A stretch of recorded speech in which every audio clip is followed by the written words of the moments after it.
शेतकरी बांधवांनो, बरेच शेतकरी आता जैविक निविष्ठा जी आहे ती स्वतःच्या शेतावर तयार करतात. आणि मग अशा शेतकऱ्यांना जसं आपण जीवामृत तयार करतो किंवा बीजामृत तयार करतो, तर त्याच्यामध्ये देशी गाईचं जे आहे ते गोमूत्र त्याची आवश्यकता असते किंवा शेणाची सुद्धा, ताज्या शेणाची सुद्धा आवश्यकता असते. तर हे आपल्या आसपास म्हणजे परळी किंवा अंबेजोगाई तालुक्यातील शेतकरी बांधवांना कुठं भेटेल, तर त्याच्यासाठी हा व्हिडिओ जो आहे तो आपण काढतोय. या ठिकाणी आमचे मित्र आहेत मुंडे साहेब, तर त्यांचा पूर्ण परिचय, पूर्ण नाव ती सांगतील आणि त्यांच्याकडं गोमूत्र आणि हे शेण कशा पद्धतीने उपलब्ध आहे तर त्याची सुद्धा माहिती देतील. साहेब नमस्कार. तुमचं पूर्ण नाव सांगा, तुमच्या संस्थेचं नाव सांगा आणि तुमचा मोबाईल नंबर सांगा.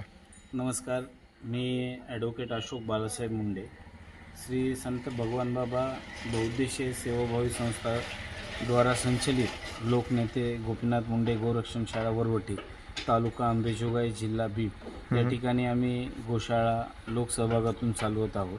आणि या ठिकाणी आज रोजी 145 गोधन आहे. त्यामध्ये आम्ही जवळपास दररोजचं गोमूत्र जे संकलन आहे ते साधारणतः 30 ते 40 लिटर प्रमाणे करतो. आणि आज रोजी आमच्याकडे गोमूत्र जवळपास स्टॉक जे आहे ते 2,500 लिटरच्या जवळपास स्टॉक आहे.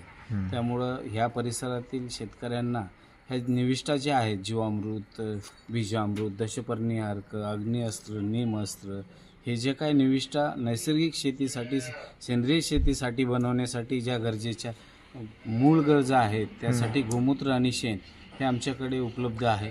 त्यामुळे परिसरातील शेतकऱ्यांना नैसर्गिक शेतीच्या दृष्टिकोनातून पाऊल टाकण्यासाठी आम्ही आमच्या गोशाळेतून ते देण्यासाठी सदैव तुमच्या सेवेत आहोत.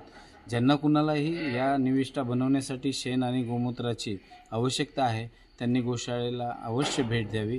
याच पद्धतीनं माझा पत्ता जो आहे तो अंबेजोगाई परळी रोडवरती वरवरती या ठिकाणी, आणि भ्रमणध्वनी मोबाईल क्रमांक जो आहे तो 97 64 18 52 72.